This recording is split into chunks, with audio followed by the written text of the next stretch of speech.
नमस्कार, मैं हूं संजय शर्मा। आप देख रहे हैं 4PM न्यूज नेटवर्क। लखनऊ से लेकर दिल्ली तक राजनीतिक सरगर्मियां तेज चल रही हैं। 2024 के चुनाव में लगभग 2 साल, पौने 2 साल बचे हैं, लेकिन माहौल ऐसा बन रहा है मानो चुनाव कल ही हों। नई नई पार्टियों से बातचीत, गुड़ा भाग, राजनीति उत्तर प्रदेश की बहुत तेज चल रही है, दिल्ली की भी चल रही है।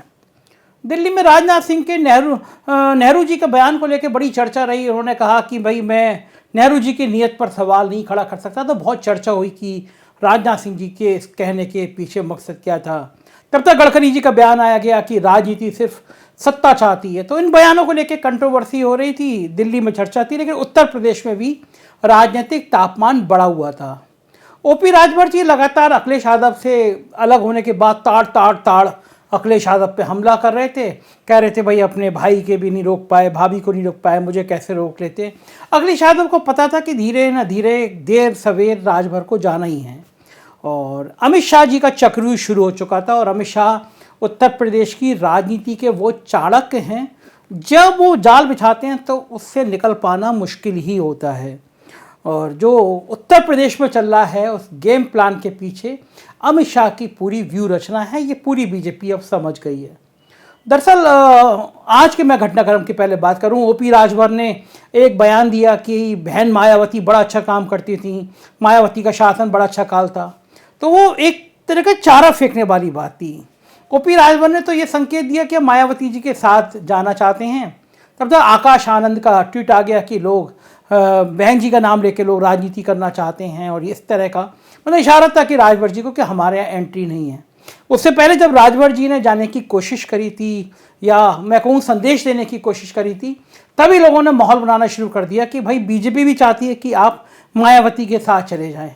दरअसल भाजपा चाहती है कि किसी भी कीमत पे समाजवादी पार्टी चुनाव के मैदान से थोड़ा बाहर रहे। मतलब 2024 के चुनाव में समाजवादी पार्टी इतनी मजबूत ताकत से उभरती हुई नजर ना है। ये जो चुनाव विधानसभा का चुनाव गया, उसमें किसी को अंदाजा नहीं था कि अखिलेश यादव की परफॉर्मेंस ऐसी हो जाएगी कि बीजेपी को भी थोड़ा मेहनत करनी पड़ेगी, पसीने आने पड़ेंगे।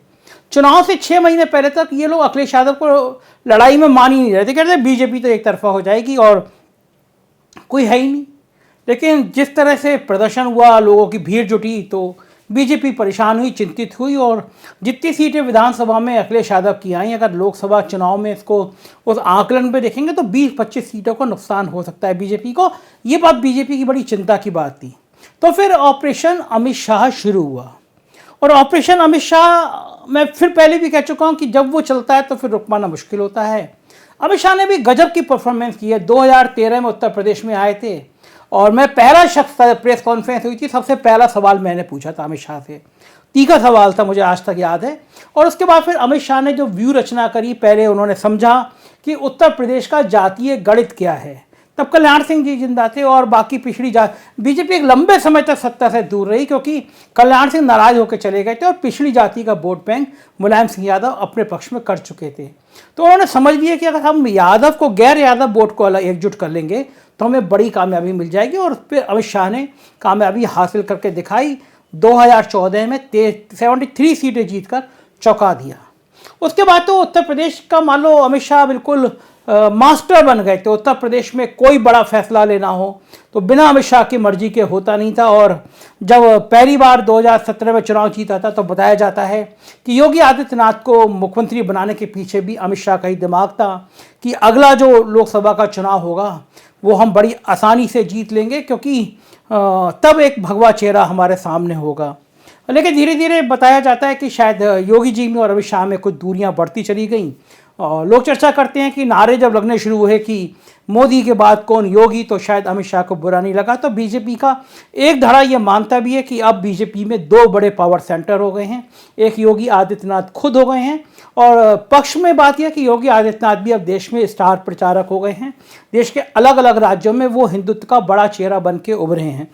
और अमित शाह जी भी समझते हैं कि राजनीति में इन चेहरों के बढ़ने का मतलब क्या है, और अमित शाह भी इस तरह के राजनीति के बखूबी खिलाड़ी हैं। लेकिन अभी भी जब विधानसभा चुनाव के नतीजे आ गए, तो चाहे उससे पहले टिकट देने का मामला हो या कौन मंत्री बनेगा कौन नहीं बनेगा ये फैसला करने का मामला हो। बताया मेरे सूत्र बता रहे हैं कि बीजेपी में सरकार बनने के बाद 2 डिप्टी सीएम होंगे, ये फैसला भी अमित शाह ने किया। अरविंद शर्मा को ऊर्जा और नगर विकास दिया जाएगा, ये फैसला भी अमित शाह का था। मतलब अमित शाह उत्तर प्रदेश की राजनीति में बहुत प्रभावशाली भूमिका में आ गए हैं। इससे पहले भी, चुनाव से पहले भी, जब संजय निषाद का मामला फंसा, संजय निषाद के साथ गठबंधन का मामला फंसा, तो संजय निषाद, आपने देखा होगा वो तस्वीरें लगातार वायरल हुई थी। संजय निषाद बार बार भागकर दिल्ली जाते थे, अमित शाह के चाय पीते थे, बातचीत होती थी और फिर वो बातचीत आगे बढ़ती थी। तो जो भी गठबंधन को जोड़ने का मामला हो वो अमित शाह पे छोड़ा गया। और इस बार भी जब अमित शाह ने देखा कि गाजीपुर और आजमगढ़ के आसपास की सीटें बीजेपी हारी है, तो माना गया कि राजभर वोट बड़ी संख्या में शिफ्ट हुए हैं, तो ओपी राजभर को अपने साथ लाना है। तो बातचीत का सिलसिला फिर अमित शाह ने साधा। अमित शाह ने बुलाया, ओपी राजभर को समझाया, एक ब्लूप्रिंट दिया। और ओपी राजभर की बड़ी इच्छा थी कि योगी सरकार में वो मंत्रिमंडल का हिस्सा बने, उनका बेटा एमएलसी बने। इस तरह की लोग बताते हैं कि चर्चा बहुत तेज थी और को जो भी डील हुई हो उनकी अभी तक अलग अलग लोग बता रहे हैं। लेकिन ये बात सही है कि अमित शाह के बारे में एक बड़ी पॉजिटिव बात यह है कि अमित शाह जिसको अपनाते हैं उसको छोड़ते नहीं हैं। अमित शाह कुछ अलग किस्म के नेता हैं, उनको थोड़े से बाहुबली, दबंग, अपनी बात कहने वाले ऐसे नेता पसंद आते हैं। और जो नेता अमित शाह को पसंद आ जाए फिर उसका कोई कुछ बिगाड़ नहीं सकता। अमित शाह चट्टान की तरह उसके पीछे खड़े रहते हैं। दिल्ली में रहा 3 दिन और फिर अमित शाह जी के कुछ करीबी लोगों से मेरी मुलाकात भी हुई, उनसे बातचीत भी हुई जो अमित शाह के बहुत करीब हैं और अमित शाह की राजनीति को बहुत जानते हैं, परखते हैं। उन्होंने मुझसे कुछ उत्तर प्रदेश की स्थितियों के बारे में बातचीत भी की। तो ये तो मैं मान सकता हूँ कि अमित शाह के करीब जो चला जाता है, अमित शाह की लॉबी में जो हो जाता है, उसके फिर सितारे बदलते भी हैं। तो मैं बड़ा बीजेपी की राजनीति को समझने की कोशिश कर रहा था। फिर मैं देख रहा था कि उत्तर प्रदेश में जो मंत्रिमंडल बना किस तरह वो अमित शाह की छत्र छाया में बना। तो अगली 2024 की जो व्यू रचना हो रही है चुनाव की, हर हालत में चुनाव जीतना है बीजेपी को, इसकी रचना बन रही है। और अमित शाह का टारगेट पिछली बार नहीं है, अमित शाह का टारगेट है कि एक भी सीट हम हारेंगे नहीं। वो रचना चाहते हैं इतिहास कि हम उत्तर प्रदेश में हर सीट जीतें। तो इस जीत की एक व्यू रचना बन रही है, जिस क्रम में प्रधानमंत्री से कहा गया कि कानपुर में वो चौधरी हरमोहन सिंह यादव के जो कार्यक्रम है उसमें वो वर्चुअली जुड़े। आप सोचिए, कानपुर के एक नेता के लिए सुखराम सिंह यादव जी ने प्रोग्राम किया, प्रधानमंत्री जोड़े, क्योंकि वो संदेश आना चाहते हैं कि एक बड़े यादव परिवार के साथ बीजेपी खड़ी है, प्रधानमंत्री खड़े हैं।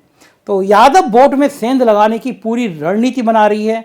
आजमगढ़ में दिनेश लाल यादव निरहुआ जीत गए हैं, एक एमएलसी सुभाष वंशी को एमएलसी का टिकट दे दिया गया। जौनपुर में तमाम विवादों में रहे गिरीश यादव, उनको मंत्री बना दिया गया। अपर्णा यादव को ले आए, शिवपाल आने के कगार पे हैं। तो यादव परिवार में सेंध लगाने का प्लान भी अमित शाह का है। अमित शाह की ब्लूप्रिंट ये है कि किसी भी कीमत पे कुछ भी रणनीति बनाओ, उत्तर प्रदेश में एक भी सीट हारनी नहीं चाहिए, क्योंकि देश के अलग अलग राज्यों में जो हालात हैं वो ठीक नहीं है। तो उत्तर प्रदेश पे फोकस करना चाहते हैं। अमित शाह की चिंता ये भी है कि अगर मुस्लिमों ने एकजुट होकर समाजवादी पार्टी के पक्ष में मतदान किया तो समाजवादी पार्टी इस समय प्रमुख विपक्ष की भूमिका में है और अखिलेश यादव की छवि पे ऐसा कोई डेंट नहीं आया है। तो क्या तरकीब करें कि मुसलमान अखिलेश यादव से अलग हो जाएं, क्योंकि अगर लोकसभा चुनाव में समाजवादी पार्टी का कांग्रेस का अलायंस हो गया, मुसलमानों का सारा परसेंटेज उधर चला गया, तो काफ़ी सीटें समाजवादी पार्टी जीत सकती है। ये भी बीजेपी को पता है। तो बीजेपी का ब्लूप्रिंट यही है और ख़ास तौर से अमित शाह का ब्लूप्रिंट यही है कि कुछ ऐसी तैयारी की जाए कि सारी सीटें जीते। लेकिन उत्तर प्रदेश की सरकार में भी सब कुछ ठीक नहीं चल रहा। जैसे ब्रजेश पाठक का मामला है, डिप्टी सीएम है, अमित शाह के बहुत करीबी हैं। 2 दिन की हैदराबाद की मीटिंग में गए, उनके अपर मुख्य सचिव हैं अमित मोहन प्रसाद, उन्होंने दर्जनों तबादले, सैकड़ों तबादले का लड़ा ले। और मेरे सोर्स बता रहे हैं कि अब तबादलों के पीछे बहुत लंबी चौड़ी धनराशि का खेल हुआ, करोड़ों का हुआ। और दुर्भाग्य है ये सरकार का कि कई विभागों में तबादलों में करोड़ों के लेन देन की बात सामने आई है। नाराज ब्रजेश पाठक भी फायर ब्रांड नेता हैं, बहुत प्रभावशाली हैं, बहुत तेज तर्रार हैं। उन्होंने चिट्ठी लिखी कि भैया ये हमारे अफसर ने, एसीएस ने गलत काम किया है और तबादले गलत तरीके से हुए हैं। मुख्यमंत्री जब प्रेशर बना तो मुख्यमंत्री जी ने जांच बिठा दी और आज 1 हफ्ता हो गया और जांच का अता पता ही नहीं है। तो पूरे प्रदेश के लोगों ने प्रदर्शन किए तबादलों को लेकर। लोग हैरान हैं कि भाई डिप्टी सीएम के खत पे भी कोई कार्रवाई नहीं हो रही है, मतलब तो क्या होगा। और अभी तक वो अपर मुख्य सचिव हटा नहीं। तो इस तरह की बातें सामने आ रही हैं। तब तक कुछ दिन पहले, 4 दिन पहले, 5 दिन पहले दिनेश खटीक जो राज मंत्री हैं उन्होंने सीधे अमित शाह को खत लिखा कि मैं बहुत आहत हूँ, मेरी उपेक्षा हो रही है, और पत्र में कई जगह लिखा कि मैं दलित जाति का मंत्री हूँ, इसलिए मेरी बात सुनी नहीं जा रही है। तो लोगों में चर्चा बनी कि पत्र सीधे अमित शाह को लिखा गया, दलित जाति का जिक्र किया गया। तो अमित शाह की भूमिका फिर सामने आ गई कि भाई अगर कोई मंत्री, कोई राज्य मंत्री भी इस्तीफा दे रहा है तो वो सीधा अमित शाह को दे रहा है। तो जाहिर है उत्तर प्रदेश की सारी राजनीति अमित शाह के इर्द गिर्द घूम रही है। 2024 का प्लान जो बनेगा वो इसी नेता के करीब बनेगा, यही नेता बनाएगा। क्या रहेगा प्लान मैं आपको बताता रहूँगा। आप देखते रहिए 4PM न्यूज़ नेटवर्क, यही चैनल है जो सच सच और सिर्फ सच बताएगा। Thank you.